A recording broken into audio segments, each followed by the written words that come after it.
Hello again and welcome to your German course. Now let's continue. Lektion 19. Artikel im Nominativ. Teil 1. First go through our learning objectives for this lesson. First of all, we'll understand what is nominative, wer und was. It is also important to understand what is a substantive, after which we'll be discussing the various types of articles. And in this video, we'll be doing basically the definite articles. So let's begin. Nominative. Well, the most important thing in a sentence to understand is nominative. Let's look at two examples. Sabine ist ledig. Das Haus ist groß. Let's look at the subject in both these sentences. Sabine and das Haus. Here the subject is the nominative case. As we have already discussed in the previous chapter, the subject conjugates the verb.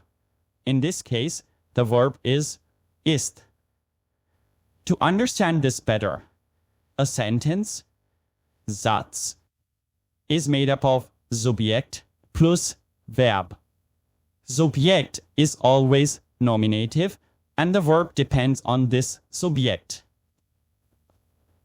The subject can either be a nomen or a pronomen, which can either be singular or plural. In lesson 11, we already did pronouns. Now let's move on to the noun. Nomen, also known as substantive, can either be a person or Sache, and these can also be either singular or plural. A noun is always accompanied by an article. This article is placed before the noun. Let's look at two examples for Person und Sache. Wer ist das? Das ist Peter. In the case of person, your question is formulated with wer. You can see the answer. It's with Peter.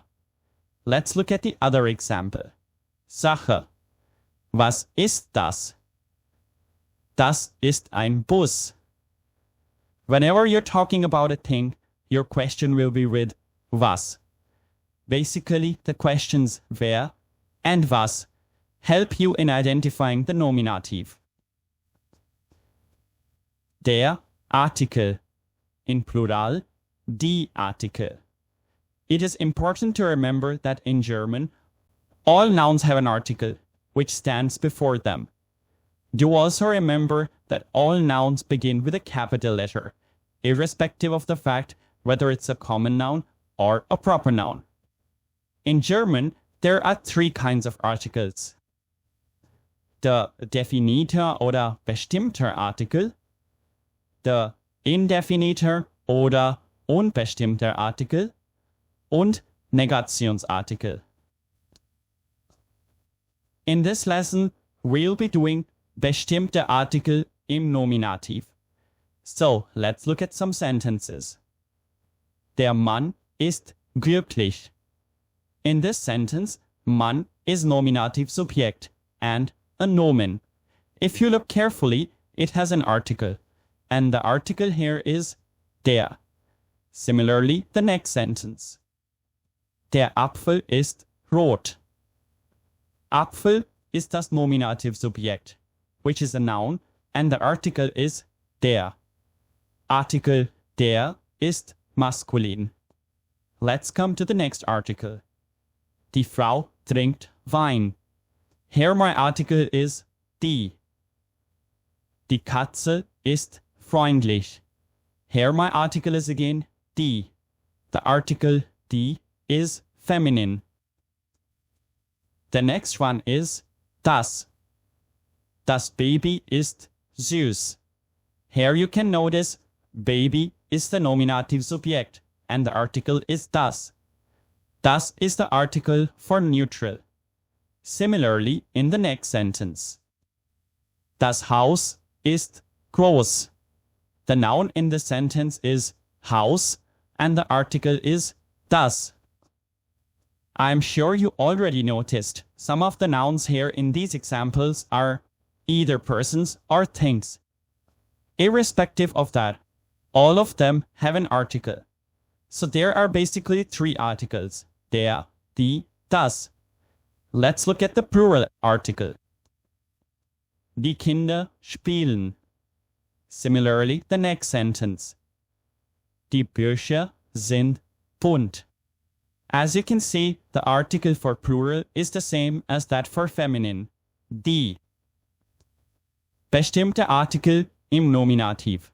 Let's look at this table to understand this better. As we just discussed, there is an article for singular and there is an article for plural.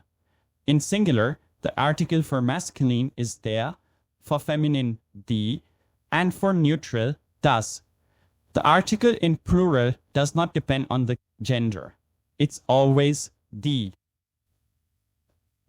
That means der Mann, die Männer, die Frau, die Frauen, das Baby, die Babys. As you can see, the article of plural is always die. A simple way to learn these articles is by just writing er for der, e for die, and s for das. To practice what you have learned today, you can download a free worksheet from our Patreon page. You can also support our work on Patreon, Ko-fi, directly through PayPal, by becoming a YouTube member, or at buymeacoffee.com, and gain access to over 100 extra vocabulary and grammar-related documents, exercises, and language exams. You can find these options in the description below. Thank you. See you soon in the next lesson. Tschüss. Auf Wiedersehen.